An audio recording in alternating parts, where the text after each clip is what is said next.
जय हिंद, नमस्कार दोस्तों। स्वागत है आप लोगों का हमारे YouTube channel KP mission selection पर। आज हम लोग एंशिएंट हिस्ट्री का दूसरी क्लास देखेंगे। ये पार्ट 2 है, जिसमें हम लोग वैदिक काल और महाजनपद काल को देखेंगे। इसके पूर्व वाले वीडियो में हमने प्रागैतिहासिक काल और जो है हड़प्पा सभ्यता को देखा था। तो जिन स्टूडेंट ने उस वीडियो को ना देखा हो तो जाकर आप लोग देख लीजिए, इसका लिंक मैं डिस्क्रिप्शन में दे दूंगा। चलिए आज हम लोग देखेंगे वैदिक काल। ठीक है, चलिए स्टार्ट करते हैं। इसमें देखिए जो मोस्ट इम्पोर्टेंट पॉइंट होंगे उनके हम लोग कवर करेंगे। तो वैदिक काल को 2 भागों में बांटा गया है। कितने भागों में बांटा गया है? 2 भागों में बांटा गया है। एक ऋग वैदिक काल और दूसरा है उत्तर वैदिक काल। ठीक है, उसको दिमाग में रखिएगा आप लोग। तो इसके बाद उत्तर प्रदेश का मुख्य महत्व, उत्तर वैदिक काल 1000 से 600 ईसा पूर्व में पड़ गया। ठीक है, आगे देखते हैं, भौगोलिक विस्तार देखते हैं। आर्यों का विस्तार, इसको देख लीजिएगा। 2 पॉइंट इसमें इंपॉर्टेंट है। वैदिक काल में आर्य सप्त सिंधु प्रदेश, पंजाब हरियाणा, सप्त सिंधु प्रदेश कहाँ है? पंजाब हरियाणा में। पंजाब हरियाणा तक सीमित थे पहले वैदिक काल में, लेकिन उत्तर वैदिक काल में वे पूर्व की ओर बढ़े। कहाँ बढ़े? पूर्व की ओर बढ़े, और मध्य देश, आधुनिक उत्तर प्रदेश, उनका मुख्य केंद्र बन गया। देखिए, जब ऋग वैदिक काल था उस समय खाली ये सप्त सिंधु प्रदेश, सप्त सिंधु प्रदेश है कहाँ? पंजाब हरियाणा में। एक बार क्वेश्चन पूछा गया था कि सप्त सिंधु प्रदेश कहाँ पड़ जाता है, किस राज्य में है? तो पंजाब हरियाणा में है। उसके बाद उस समय सीमित वहां पर थे, वहां तक रहते थे। इसका उत्तर वैदिक काल में ये लोग फिर पूर्व की ओर बढ़े, जो मध्य देश बोलते हैं। मध्य देश हमारे उत्तर प्रदेश को बोला जाता है, याद रखिएगा। मध्य देश में आकर जो है इनका मुख्य केंद्र बन गया, यहाँ पर रहने लगी। प्रमुख नदी देखते हैं। वेदों में गंगा यमुना का उल्लेख मिलता है। गंगा का 1 बार उल्लेख मिलता है और यमुना का 3 बार उल्लेख मिलता है। 1 बार उल्लेख का मतलब समझिएगा, क्वेश्चन में आता है कि वेदों में गंगा कितनी बार उल्लेख मिला है? 1 बार ओनली। यमुना का 3 बार। वैसे गंगा बहुत इंपॉर्टेंट नदी है, लेकिन वहां पर 1 ही बार गंगा नदी का उल्लेख है। ये मोस्ट इंपॉर्टेंट है, याद रखिएगा इसको। अब देखेंगे प्रमुख वैदिक राज्य और क्षेत्र। कुरु राज्य, यह मेरठ, ये कहाँ? यह मेरठ, दिल्ली और थानेश्वर के क्षेत्र में विस्तृत था। इसकी राजधानी असंधिवत, बाद में हस्तिनापुर थी। ठीक है, कहाँ थी? असंधिवत, बाद में हस्तिनापुर थी। कुरु राज्य कहाँ कहाँ क्षेत्र में विस्तृत है? मेरठ का क्षेत्र हो गया, दिल्ली का हो गया, थानेश्वर हो गया, ये तीनों क्षेत्र में विस्तृत है। राजधानी इसकी जरूर याद रखिएगा। राजधानी क्या है? असंधिवत, बाद में हस्तिनापुर। वैसे अब ऑप्शन में आता है हस्तिनापुर आ जाएगा, हस्तिनापुर आ जाता है, नहीं तो इंद्रप्रस्थ आता है। इंद्रप्रस्थ भी याद रखिएगा, इंद्रप्रस्थ भी आगे इसकी राजधानी थी, तब इस इंद्रप्रस्थ ज्यादा पूछता है। हस्तिनापुर से इंद्रप्रस्थ दोनों याद रखिएगा। इसके बाद पांचाल राज को देखेंगे। पांचाल राज ये आधुनिक बरेली, बदायूं और फर्रुखाबाद जिले में फैला था। उत्तर वैदिक काल में पांचाल सर्वाधिक विकसित राज्य था। देखिए, एक बार क्वेश्चन में ये पूछा गया था कि उत्तर वैदिक काल में सर्वाधिक विकसित राज्य कौन सा था। ठीक है, तो पांचाल राज सबसे ज्यादा विकसित था उस समय। ये कहाँ कहाँ पड़ जाता है? बरेली, बदायूं और फर्रुखाबाद, जो रोहिलखंड वाला एरिया है जो। ठीक है, रोहिलखंड वाला एरिया वहाँ पड़ जाता है। अब काशी को देखेंगे। काशी वाराणसी के आसपास का क्षेत्र है। वह काशी कहाँ पर था? वाराणसी के आसपास के क्षेत्र में। यहाँ के राजा अजातशत्रु एक महान दार्शनिक और विद्वान थे। यहाँ का राजा कौन था? याद रखिएगा, राजा को याद रखिएगा मेन चीज। काशी के राजा कौन थे उस समय? ऋग्वैदिक काल में अजातशत्रु थे। ठीक है, आगे शिक्षा और संस्कृति का केंद्र देखते हैं। पांचाल, पांचाल बहुत इंपॉर्टेंट है। उत्तर वैदिक काल में पांचाल शिक्षा, साहित्य और दर्शन का बड़ा केंद्र था। पांचाल जो राज था, यह शिक्षा, साहित्य और दर्शन का बड़ा केंद्र था। इसके बाद इसमें एक चीज और है। अब देखिए, प्रवाहण जवाली, प्रवाहण जवाली ये पांचाल के प्रसिद्ध दार्शनिक थे। क्या थे? प्रसिद्ध दार्शनिक राजा थे। ये एक राजा थे, लेकिन एक दार्शनिक राजा थे। ठीक है, एक विद्वान राजा थे, जिनके दरबार में दूर दूर से विद्वान चर्चा के लिए आते थे। आपको क्या याद रखना है कि प्रवाहण जवाली किस काल के थे? वैदिक काल के राजा थे। ठीक है, और कहाँ के थे? पांचाल राज के राजा थे।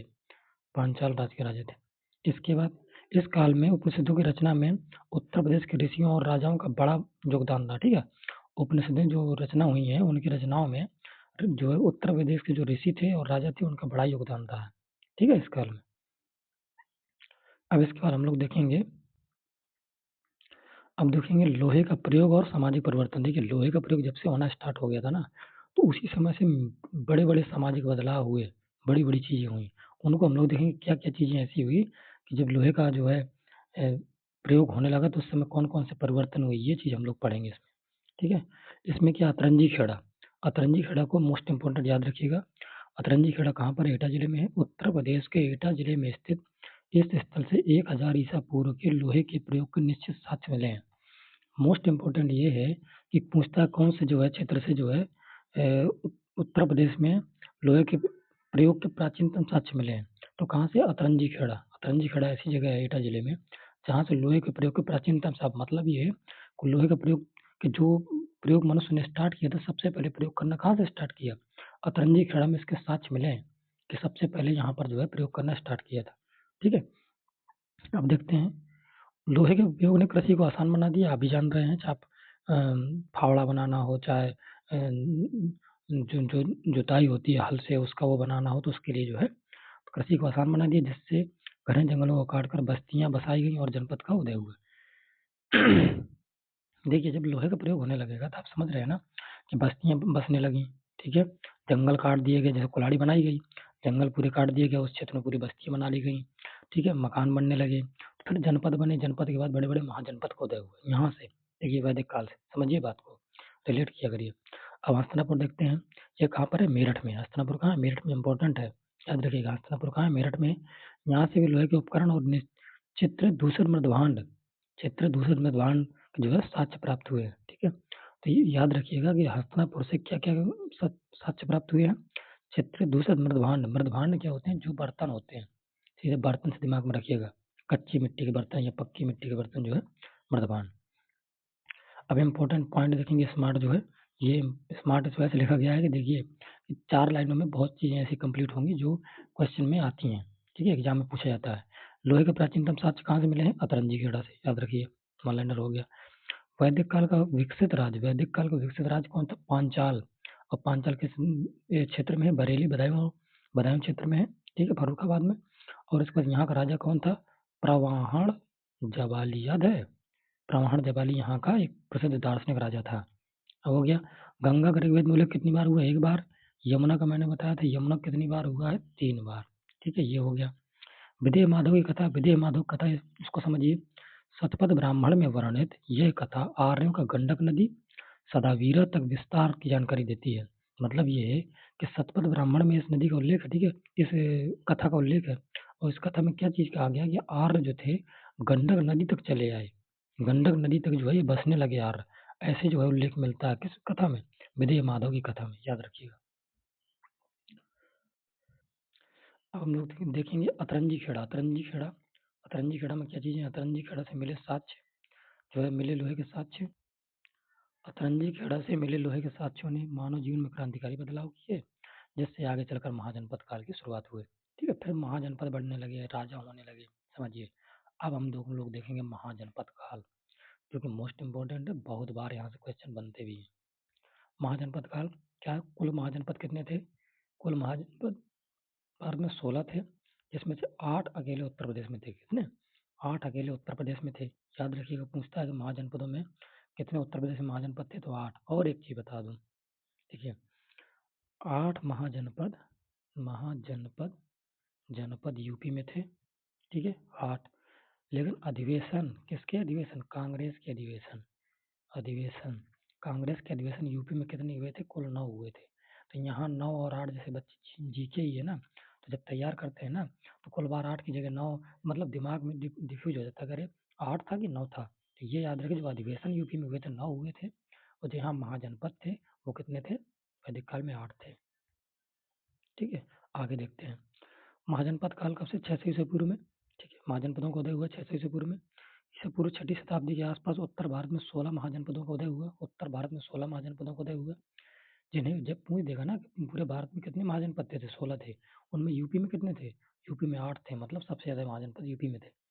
महाजनपद जो है, जिन्हें महाजनपद कहा जाता है, बौद्ध ग्रंथ अंगुतन निकाय और जैन ग्रंथ भगवती सूत्र में इनका उल्लेख मिलता है। देखिए, मोस्ट इंपोर्टेंट लगा लीजिए इसको, कि ये पूछता है, और इसमें जो है स्टूडेंट बहुत बार डिस्टर्ब होते हैं कि आएगा कि बौद्ध ग्रंथ की कौन सी, बौद्ध धर्म की कौन सी ग्रंथ में जो है 16 महाजनपदों का उल्लेख है, 16 महाजनपदों का।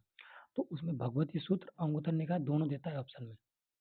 ठीक है, तो दोनों में कभी भगवती सूत्र में बच्चे डिस्टर्ब हो जाते हैं कि भगवती सूत्र था कि अंगुत्तर निकाय। तो याद रखना है कि कैसे ट्रिक हम कैसे बनाएंगे। बौद्ध के अंग, बुद्ध के अंग, ठीक है ना, बुद्ध के 8 स्तूप बनाए गए थे ना बाद में, उनके अंगों से बनाए गए थे, तो बुद्ध के अंग से अंगुत्तर निकाय, याद रखिएगा, अंगुत्तर निकाय से बुद्ध के अंग को याद रखिएगा, ट्रिक हो गई। और जैन भगत, जैन भगत, जैन भगत कुल वाला अपने आप से बोलते हैं जैन भगत, तो जैन भगत से हो जाएगा, जैन से जैनी, वो जैन ग्रंथ हो जाएगा।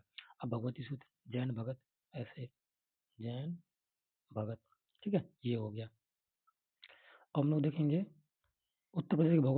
भीतर स्थित 8 महाजनपदों का विवरण। ठीक है, बहुत इंपॉर्टेंट। अभी जस्ट जो है यूपी पहले यूनिट टेस्ट का एग्जाम हुआ है, सेम टू सेम यही पूछा गया है। ठीक है, अभी आया था। इसको देखेंगे, बहुत माइंड से देखिएगा, पूरे कंसंट्रेट के साथ देखिए। कौशल महाजनपद है पहला। ठीक है, इसका क्षेत्र देखते हैं, आधुनिक अवध क्षेत्र। आधुनिक क्षेत्र देखा जाता है कि जो आधुनिक क्षेत्र था, जैसे अयोध्या, गोंडा, बैराज का ये एरिया है, इस एरिया में एक जहाँ महाजनपद था ओनली। जो अयोध्या, गोंडा, बहराइच वाले जो जिले हैं, ये इन जिलों को मिलाकर, तीनों को मिलाकर उस क्षेत्र में एक महाजनपद था बड़ा। महाजनपद कितने बड़े बड़े होते हैं समझिए, अब तो अलग अलग जिले बन गए हैं। तो महाजनपद एक था, उसका क्या नाम था, कौशल महाजनपद था। ठीक है, इसका इसकी राजधानी इंपॉर्टेंट है, राजधानी पूछता है। राजधानी उत्तर कौशल की राजधानी उत्तर कौशल था, पर दक्षिण कौशल था। तो उत्तर कौशल की राजधानी श्रावस्ती थी और दक्षिण कौशल की राजधानी कुशावती थी। ठीक है, उत्तर कौशल की राजधानी श्रावस्ती और दक्षिण की कुशावती। दक्षिण की कुशावती, साकेत, जिसको साकेत बोलते हैं। ये मोस्ट इंपॉर्टेंट है, दोनों याद रखिएगा। उत्तर कौशल की राजधानी श्रावस्ती है और दक्षिण कौशल की राजधानी कुशावती है। ठीक है, इसके प्रसिद्ध राजा प्रसेनजित जो थे, प्रसिद्ध राजा थे, समय के बुद्ध के समकालीन थे और बुद्ध के अनुयायी भी थे और उनके मित्र भी थे, प्रसेनजित। ठीक है, याद रखिएगा। ये कहाँ के राजा थे प्रसेनजित? कौशल महाजनपद के राजा थे। ये सब पॉइंट बनते हैं, यही पूछ देता है कि कौशल महाजनपद के प्रसिद्ध राजा कौन थे। ये बुद्ध के समकालीन, एक बार क्वेश्चन ये आया था कि कौशल महाजनपद के कौन से राजा बुद्ध के समकालीन थे। तो प्रसेनजित, जिनको नहीं पता था सब लोग गलत कर दिए थे। आप लोग याद रखिए, बुद्ध के समकालीन जो है ये प्रसेनजित राजा थे। किस राज्य के थे? महाजनपद के, कौशल महाजनपद के थे। इसलिए कोई पॉइंट मैं जो है छोड़ूंगा नहीं। ठीक है, कोई पॉइंट छूटेगा नहीं। अगर कोई गलती से छूटता है ना, तो आगे जो है उसको हम कवर करवा देंगे। ठीक है, केपी मिशन सिलेक्शन जो है, जो ग्रुप है हमारा टेलीग्राम का, उससे जुड़ जाइए आप लोग, क्योंकि पूरी पीडीएफ वहाँ पड़े हैं। वहाँ करंट अफेयर की अपडेट पर डे देता हूँ मैं, कि जो करंट अफेयर में क्या क्या चीज़ें हो रही हैं। ठीक है, तो उससे आप लोगों की तैयारी इतनी बेहतरीन होगी ना, जितने भी आपने आज तक कोर्स लिए हैं उन पर आप जाना ही छोड़ देंगे, जो मैं चीज़ करवाऊंगा। ठीक है, अभी 100 बच्चों के लिए है कि 100 बच्चों के लिए जो ऑफर रखा गया है कि टेलीग्राम में जो जुड़ जाएंगे, इसके बाद उसकी फ़ी जो है 99 रुपये उसकी फ़ी है। तो बाद में अगर कोई ऐड होता है तो उसको 99 रुपये पे करके ही ऐड होना पड़ेगा, क्योंकि पूरी जो है यूपी पुलिस और यूपी होमगार्ड, यूपी लेखपाल की पूरी तैयारी करवाऊंगा मैं, पूरी तैयारी। ठीक है, काशी महाजनपद देखते हैं। काशी महाजनपद किस क्षेत्र का था? देखिए, वाराणसी और उसके आसपास के क्षेत्र में, वाराणसी और आसपास के क्षेत्र को जो है काशी महाजनपद था। वैसे भी काशी, आज भी हम लोग वाराणसी को काशी कहते हैं, तो दिमाग में बैठा लीजिए आप लोग। काशी की राजधानी कौन था? तो काशी किस क्षेत्र का था? वाराणसी क्षेत्र का। राजधानी क्या? वाराणसी। इसकी राजधानी, काशी महाजनपद की राजधानी क्या थी? वाराणसी। इसकी विशेषता देखते हैं। ये उस समय विद्या और शिल्प, विशेषकर सूती वस्त्र का सबसे बड़ा केंद्र था। आज भी देखते हैं ना, रेशमी साड़ियाँ, ठीक है, बनारसी साड़ी आज भी बनती है वहाँ पर। ठीक है, उस समय विद्या विद्या के मामले में विद्या केंद्र था और शिल्प का भी केंद्र था ये काशी। वत्स देखते हैं। वत्स की राजधानी कौशाम्बी थी। इसका आधुनिक क्षेत्र देखते हैं। वत्स का आधुनिक क्षेत्र प्रयागराज और कौशाम्बी जिला है। ठीक है, जो प्रयागराज हमारा है, इलाहाबाद से बगल से जिस डिस्ट्रिक्ट लगा है, कौशाम्बी वो जिला जो है, वहाँ पर कौन सा महाजनपद था? वत्स महाजनपद था। उसकी राजधानी क्या बनाया था? राजधानी उन्होंने बनाई थी उस समय जो है कौशाम्बी जहाँ राजधानी थी। तो वत्स की राजधानी सीधे पूछता, अभी पूछा गया था एग्जाम में। तो वत्स की राजधानी क्या है? कौशाम्बी है। प्रसिद्ध राजा उदयन। अब ये इंपॉर्टेंट यहाँ हो जाता है, क्यों? कि जब भी अंदर टिपिकल बनाएगा ना, इससे अंदर नहीं जाने वाला है, पॉइंट चीज सब मैं दे रहा हूँ। तो प्रसिद्ध राजा कौन थे? उदयन थे। प्रसिद्ध राजा वत्स के कौन थे? वत्स जो महाजनपद था उसके प्रसिद्ध राजा उदयन थे। इनके बारे में स्वप्नवास व दत्ता नामक नाटक लिखा गया है। अगर क्वेश्चन में कभी आ जाए कि स्वप्नवास व दत्ता नाटक जो है ये किनसे रिलेटेड है, ये किस राजा से रिलेटेड है, किनके बारे में बताया गया है, तो उदयन राजा हैं। और कहाँ के राजा थे? वत्स महाजनपद के राजा थे, जिनकी राजधानी कौशाम्बी थी। चलिए आगे देखते हैं। मल्ल। मल्ल बहुत इंपॉर्टेंट है। मल्ल का बताऊंगा क्या इंपॉर्टेंट है। मल्ल का देखिए, मल्ल का क्षेत्र क्या था? ये कौन किस क्षेत्र में जो है ये महाजनपद विस्तारित था? देवरिया, कुशीनगर, गोरखपुर। ये देखिए, ये गोरखपुर वाला क्षेत्र हो गया, देवरिया हो गया, कुशीनगर हो गया, तीनों क्षेत्र में जो है इतना के मिलाकर एक महाजनपद था। ठीक है, कौन सा महाजनपद? मल्ल। जिसकी राजधानी क्या रखा गया? राजधानी उसकी थी कुशीनगर, पावा। ठीक है, ये कुशीनगर है ना, ये कुशीनगर में भी विस्तारित था, तीनों जो है जिलों में विस्तारित था। और इसकी राजधानी रखी गई थी कुशीनगर, पावा। शासन देखिए, यह एक गणतंत्र, यह एक गणतंत्र रिपब्लिक था। पूछता है इसमें, इतना टिपिकल पूछा था एक बार कि बच्चे गलत करके आ गए थे कि महाजनपदों में कौन सा जनपद जो है रिपब्लिक था, गणतंत्र था, कौन सा जनपद गणतंत्र था, ऐसे पूछा था सीधे सीधे। अब अगर आप लोगों को पता रहेगा तब ना, तो रिपब्लिक कौन था? गणतंत्र जो है, रिपब्लिक जो है ये गणतंत्र था। कौन सा? मल्ल महाजनपद। ठीक है। शासन में देखते हैं ये एक गणतंत्र था जहाँ संघ शासन प्रणाली थी। क्या? कौन शासन प्रणाली? संघ शासन प्रणाली। मतलब ये एक रिपब्लिक था, गणतंत्र। जैसे हमारा भारत देश गणतंत्र है ना, भारत हमारा गणतंत्र। गणतंत्र का मतलब ये क्या होता है? जहाँ का राजा जो है, रिपब्लिक मतलब वो जो वहाँ की पब्लिक होती है वो जो है बार बार चुनती है। रिपब्लिक समझिए आप लोग, रिपब्लिक। वैसे पब्लिक का मतलब लोग जानते हैं ना, तो रिपब्लिक समझिए। एक अर्थ मैं समझा रहा हूँ, आज लगा आप लोग इसको दिमाग नहीं लगाए होंगे। रिपब्लिक से पब्लिक से पब्लिक क्या हो गया? लोग। रिपब्लिक का मतलब होता है कि जो पब्लिक है, हमारे लोग हैं, वो बार बार री कोई चीज लग गई ना, बार बार जो है राजा चुनते हैं, उसी को गणतंत्र बोला जाता है। समझिए। तो ये क्या था? ये भी एक गणतंत्र था। क्वेश्चन में आया था एक बार कि कौन सा महाजनपद गणतंत्र था यूपी का, तो मल्ल महाजनपद। 99% बच्चे गलत कर दिए थे, याद रखिएगा इसको। इसके बाद चेदी महाजनपद देखते हैं। चेदी क्षेत्र क्या था? चेदी का आधुनिक बुंदेलखंड क्षेत्र तो बहुत बार पूछा गया है। चेदी महाजनपद का आधुनिक क्षेत्र क्या था? बुंदेलखंड। राजधानी सुक्तिमती हजारों बार पूछी गई है। ये बांदा के पास है। बांदा सुक्तिमती दोनों याद रखिएगा। राजधानी सुक्तिमती है, अब बांदा क्षेत्र के पास है। ठीक है। प्रसिद्ध राजा शिशुपाल, महाभारत कालीन। आप लोग शिशुपाल का नाम सुने होंगे। तो शिशुपाल राजा थे जिनका जो है बहस हुई थी, आप लोगों को याद होगा, श्री कृष्ण भगवान से। तो वो जो है शिशुपाल यहाँ के प्रसिद्ध राजा थे, महाभारत कालीन। ठीक है। अब छठवां देखते हैं कुरु। कुरु की राजधानी देखिएगा, ये बहुत इंपॉर्टेंट है। कुरु का क्षेत्र भी पूछता है बार बार। कुरु का क्षेत्र कौन सा? मेरठ, दिल्ली और थानेश्वर। इनकी राजधानी क्या थी? इंद्रप्रस्थ राजधानी थी इसकी। मेरठ के आसपास का क्षेत्र भी इसी में आता था। क्या? मेरठ के आसपास का क्षेत्र भी इसी में आता था। इसकी राजधानी इंद्रप्रस्थ थी। हालांकि कभी अगर हस्तिनापुर आ जाए तो हस्तिनापुर भी लगा सकते हैं, अगर ऑप्शन में इंद्रप्रस्थ ना हो, याद रखिएगा। इसकी विशेषता, हस्तिनापुर इसी महाजनपद का प्रसिद्ध नगर था। देखिए ना, अगर हस्तिनापुर आ जाता तो भी आप लोग लगा दीजिएगा। हस्तिनापुर किस महाजनपद का प्रसिद्ध नगर था? ये कुरु महाजनपद का प्रसिद्ध नगर था। अब हम लोग देखेंगे सूरसेन। सूरसेन बहुत पूछता है। सूरसेन जो है, सूरसेन की राजधानी बहुत पूछता है। क्षेत्र क्या था? ब्रजमंडल क्षेत्र, मथुरा क्षेत्र का था। इसकी राजधानी मथुरा थी। राजा इसका याद रखिएगा, अवंती पुत्र यहाँ के राजा थे। ये बुद्ध के शिष्य थे। ठीक है। अवंती पुत्र राजा थे और ये बुद्ध के शिष्य थे। ये इंपॉर्टेंट हो जाता है क्योंकि ये बुद्ध के शिष्य थे। उस जगह कौन से महाजनपद के जो है राजा बुद्ध के शिष्य थे? तो आप लोगों को बताइए कितना टिपिकल हो जाता है। सूरसेन महाजनपद के राजा कौन थे? जो अवंती पुत्र थे, ये बुद्ध के शिष्य थे। अब बुद्ध के मित्र कौन थे समकालीन? जो प्रसेनजित थे, आप लोगों को बताया मैं अभी। इसके बाद हम लोग देखेंगे पांचाल राज। तो पांचाल को देखते हैं। पांचाल में क्या चीजें हैं? देखिए पांचाल में क्षेत्र क्या है पांचाल का? आधुनिक रुहेलखंड। आधुनिक रुहेलखंड बरेली, बदायूं, फर्रुखाबाद। बार बार पूछा जाता है ये। कौन कौन क्षेत्र? बरेली, बदायूं और फर्रुखाबाद। राजधानी इसकी देखते हैं। उत्तरी पांचाल की राजधानी यही क्षेत्र थी, रामनगर, बरेली, जो उत्तरी पांचाल की। और दक्षिणी पांचाल की राजधानी काम्पिल, फर्रुखाबाद थी। ये दोनों मोस्ट इंपॉर्टेंट है। वैसे ही पूछता है कि उत्तरी पांचाल की राजधानी क्या थी। उत्तरी पांचाल जो उत्तरी पांचाल की राजधानी है, तो यही क्षेत्र याद रखिएगा, उत्तर से यही क्षेत्र। ठीक है। और दक्षिणी में आप जाएंगे तो काम्पिल, फर्रुखाबाद। काम्पिल, फर्रुखाबाद, ये याद रखिएगा। विशेषता क्या? पांचाल उस समय का सबसे शक्तिशाली और विद्वानों से भरा महाजनपद था। पूछे अगर कि सबसे शक्तिशाली महाजनपद कौन था अपने समय का, तो सबसे शक्तिशाली महाजनपद पांचाल था, जिसकी 2 राजधानियां थी। एक राजधानी यही क्षेत्र थी, दूसरी राजधानी काम्पिल थी। बताइए, इतना बड़ा राज्य जिसकी 2 राजधानियां बनाई जा रही हैं, तो कहीं ना कहीं मजबूत है ना वो। दिमाग में लगाइए आप लोग, तो वो मजबूत है राज्य। ठीक है। इसका हम लोग देखते हैं परीक्षा के लिए स्मार्ट पॉइंट, जो क्या क्या चीजें हैं। इसमें हम लोग देखेंगे सर्वाधिक महाजनपद वाला राज्य कौन था? उत्तर प्रदेश, जिसमें 8 महाजनपद थे कुल। आप लोगों को मैंने पहले बताया था।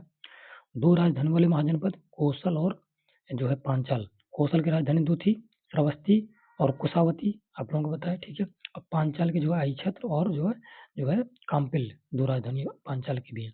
कैसे बताइए? पूछ दिया है। 2 राजधानियों वाले महाजनपद बताइए। कहने का मतलब है कि जी ऐसे महाजनपद बताइए जिनकी 2 राजधानियां थी। कौशल की भी 2 राजधानी थी। ठीक है, श्रावस्ती, कुशावती, और साथ ही पांचाल की आई क्षेत्र और जो है काम्पिल, 2 राजधानियां थी। इसके बाद गणतंत्रात्मक महाजनपद। तो ये गणतंत्रात्मक महाजनपद बहुत इंपॉर्टेंट है। ऐसा कौन सा महाजनपद था जिसकी व्यवस्था गणतंत्रात्मक थी? ये जहाँ जो है जहाँ के लोग राजा को चुनाव करते थे, ये मल्ल है। इस प्रकार आज हम लोगों ने 2 टॉपिक कवर किए, वैदिक काल और महाजनपद काल। अभी तक एंशिएंट हिस्ट्री के हमारे 4 टॉपिक कवर हो चुके हैं। अब हमारे एंशिएंट हिस्ट्री के 2 टॉपिक और बचे हैं। जैसे 2 टॉपिक हो जाएंगे तो हमारी एंशिएंट हिस्ट्री पूरी तरीके से खत्म हो जाएगी। इसके बाद मैं आप लोगों को करवाऊंगा MCQ। मेरा प्रयास ये है कि आप लोगों की तैयारी इतनी बेहतरीन होनी चाहिए कि आपके बगल में भी कोई बच्चा बैठा हो तो उससे भी कहीं न कहीं अच्छी तैयारी आप लोगों की हो और बेहतर नंबर गेन कर पाएँ आप लोग। तो जिनको भी लगा हो कि ये क्लासें सर की हेल्पफुल रही हैं, तो आप लोग चैनल को सब्सक्राइब कर लीजिए, क्योंकि उससे आप लोगों के पास नोटिफ़िकेशन तुरंत पहुँच जाएगा और उसी दिन आप लोग क्लास को देख पाएँगे। और सबसे इम्पोर्टेंट बात ये है कि आप लोग हमारे KP mission selection Telegram channel group से जुड़ जाइए, क्योंकि वहाँ पर क्विज़ चल रही हैं लगातार। साथ में आप लोगों को जितनी भी मैंने क्लासें आज तक करवाई हैं, उनकी पीडीएफ नोट्स मिल जाएँगी। इस प्रकार आप लोगों की तैयारी बहुत बेहतर हो जाएगी एग्ज़ाम तक।